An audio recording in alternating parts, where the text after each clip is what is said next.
Hi friends, எல்லாருக்கும் வணக்கம். இப்போ நம்ம இன்றைக்கி பேச போகிற தலைப்பு என்ன அப்படின்னு பார்த்தீங்க அப்படின்னாக்கா, மும்மொழி கொள்கை. இது தேவையா இல்லை வேணாமா? தமிழ்நாட்டுக்கு மும்மொழி கொள்கை தேவையா இல்லை இருக்கிற இருமொழி கொள்கை இதை வச்சே நம்ம கோத்ரூ பண்ணலாமா அப்படின்றத பற்றி தான் பேச போகிறோம்.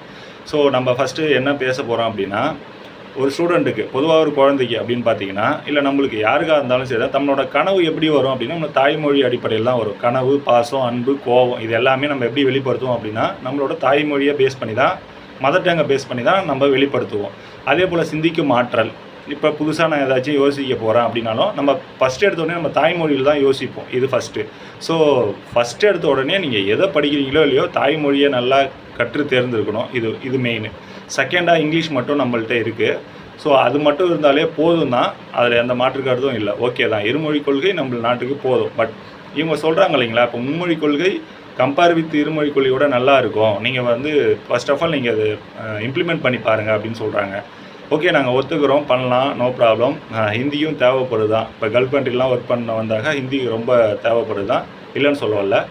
பட் நான் என்ன சொல்கிறேன் அப்படின்னா, நீங்கள் ஒரு புது பிளான் கொண்டு வர்றப்ப அதில் சக்ஸஸ் ரேட் என்ன இருக்குதுன்னு நீங்கள் ப்ரூவ் பண்ணி காமிக்கணும்.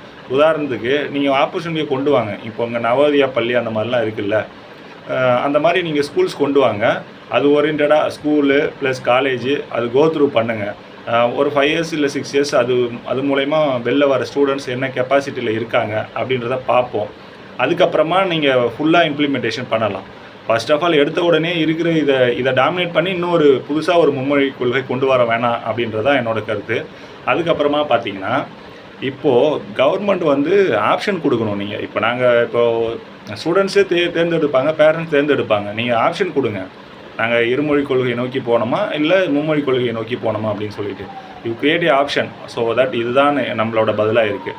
அதுக்கப்புறமா பார்த்தீங்கன்னா, இப்போ ஐஐடி, ஜேஇ எக்ஸாம், அதே போல் நீட்டு, இந்த மாதிரி இதுக்குள்ளெல்லாம் போகணும் அப்படின்னாக்கா, கிராமப்புற மாணவர்களுக்கு நீங்கள் என்ன செஞ்சுருக்கீங்க? இது வரைக்கும் ஒரு சின்னதாக ஒரு கவர்மெண்ட் பேஸ்டாக நிறைய அறக்கட்டளைங்க வேணால் நடத்துகிறாங்களே தவிர, கவர்மெண்ட் பேஸ்டாக ஒரு ரூரலுக்குன்னு ஒரு டெவலப்மெண்ட் க்ரோத்தோ.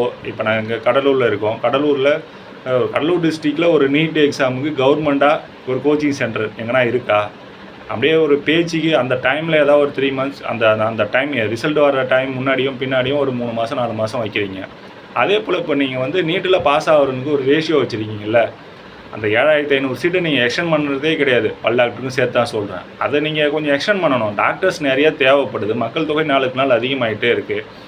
நீங்கள் என்ன பண்ணணும் அப்படின்னா, அந்த 7500 சீட் அதிகப்படுதுன்னா மெடிக்கல் காலேஜ் நிறையா கொண்டு வாங்க. டாக்டர்ஸ் தேவை தானே நம்ம நாட்டுக்கு. ஸோ தட் அது ஒரு 10,000மோ 15,000மோ 20,000மோ கொண்டு வாங்க. ஸோ அதுதான் ஒரு ஆரோக்கியமான விவாதமாக இருக்கும். அதை கொண்டு வராமல் நம்மளுக்கும் எய்ம்ஸ் வரும் எல்லாருமே சொல்கிறாங்க. ஆனால் எப்போ தான் அது சாத்தியமாக போகுதுன்னு தெரியல. இது ஒன்று. அதே போல் வந்து நான் அடிஷ்னலாக என்ன சொல்கிறேன் அப்படின்னாக்கா, இப்போது இவங்க என்ன சொல்கிறாங்க, நாங்கள் ஏன் அந்த மும்மொழி கொள்கையை கொண்டு வரோம் அப்படின்னாக்கா, நீங்கள் வந்து இருமொழி கொள்கைகளை த்ரூவாக பாஸ் போட்டுக்கிட்டே போகிறீங்க, 8வது வரைக்கும் ஃபெயிலே பண்ணக்கூடாது.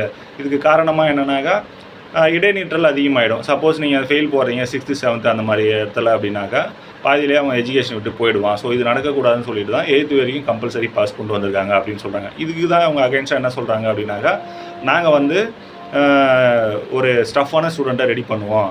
அவன் போட்டித் தேர்வுலாம் தயாராகிற மாதிரி அவனை ரெடி பண்ணுவோம் அப்படின்னு. ஓகே, ஒரு விதத்தில் இது ஏற்றுக்கிற மாதிரி தான் இருக்குது. ஏன்னா இப்போ நம்ம இன்ஜினியரிங் எக்ஸாமில் வந்து என்ட்ரன்ஸ் இருந்தது. என்ட்ரன்ஸ் எடுத்ததுனால அதில் நிறைய ப்ராப்ளம் வருது. பசங்க வந்து ஒரு ஸ்கில்டான பசங்க வந்து இன்ஜினியரிங்குள்ளே போகாமல் எல்லோரும் போகிறதுக்கான ஆப்பர்ச்சுனிட்டியாக போயிடுச்சு. பட் அது கொஞ்சம் மைனஸாக இருந்தாலும் சம் ப்ளஸ்ஸும் இருக்குது. ஓகே, எதுலேயுமே வந்து ப்ளஸ் ஆர் மைனஸ் இருக்கிறது சாத்தியம்தான். ஸோ நான் என்ன சொல்கிறேன்னா, நீங்கள் ஆப்பர்ச்சுனிட்டியை க்ரியேட் பண்ணுங்கள், அதில் சக்ஸஸ் ரேட் காமிங்க, அதுக்கப்புறமா இம்ப்ளிமெண்டேஷனை பற்றி பேசலாம் அப்படின்றதான் நம்மளோட இதாக இருக்குது. பட் கண்டிப்பாக ஹிந்தி வேணும் தான். அடிஷ்னல் லாங்குவேஜ் கற்றுக்கணும் தான், அதில் மாற்றுக்கிறது இல்லை. ஆனால் பட் நீங்கள் சக்ஸஸ் ரேட் காமிங்க, காமிச்சதுக்கு அப்புறமா நீங்கள் இம்ப்ளிமெண்டேஷன் பற்றி பேசலாம் அப்படின்றதான் இந்த வீடியோவோட நிறைவாக நான் சொல்ல வர்றது. அதே போல் வந்து ஸ்டூடெண்ட்டை வந்து கொஞ்சம் ஃப்ரீ பண்ணணும். அவனை வந்து ரொம்ப பிடிச்சி வச்சு ஒரு இறுக்கமான நிலையிலேயே ஸ்டூடெண்ட் இருக்கான். ஸோ அதனால் இப்போ இந்த இருமொழி கொள்கையிலே ஸ்டூடெண்ட்ஸ் அப்படி இருக்கா. நீங்கள் புதுசாக இன்னொரு இம்ப்ளிமெண்டேஷன் கொண்டு வந்தீங்கன்னா அது ரொம்ப கஷ்டம் மாணவர்களுக்கு. நீங்கள் மாணவரோட சிந்திக்கும் கெப்பாசிட்டி என்ன சொல்கிறீங்க அப்படின்னா, இன்வென்ஷன், இனோவேட்டிவ் அப்படி புதுசாக சிந்திக்கிறவன் யாரும் வரமாட்றான். ஸோ அதனால தான் நாங்கள் இதை கொண்டு வரோம் அப்படின்னு சொல்கிறீங்க. பட்டு இங்கேருந்து போனவங்க தான் நிறையா இடத்துல சாதிச்சிருக்காங்க. அதுக்கு நிறைய உதாரணம் இருக்குது. அதை நான் சொல்ல கடமைப்பட்டிருக்கேன் தான் அப்படின்னு சொல்லலாம். உதாரணத்துக்கு நம்ம கூகுள் நிறுவனர் சுந்தர் பிச்சை அவர்களே சொல்லலாம். அவரை தாண்டி என்ன சாதிச்சுக்க போகிறாங்க. ஸோ தட் மாணவர்களுக்கு எவ்வளோ எளிமையாக இருக்க முடியுமோ அதை கொடுக்கறது தான் ஒரு கவர்மெண்ட்டோட பொறுப்புன்னு நான் நினைக்கிறேன். ஸோ தட் இப்போதைக்கு இருமொழி கொள்கையோ நம்ம போதும் அப்படின்னு நான் நினைக்கிறேன். பட் நீங்கள் மும்மொழி கொள்கை கொண்டு வந்தே ஆகணும் அப்படின்னாக்கா அதில் சக்ஸஸ் ரேட் காமிங்க. ஃபர்ஸ்ட் ஆஃப் ஆல் நீங்கள் தனியாக ஆரம்பிங்க.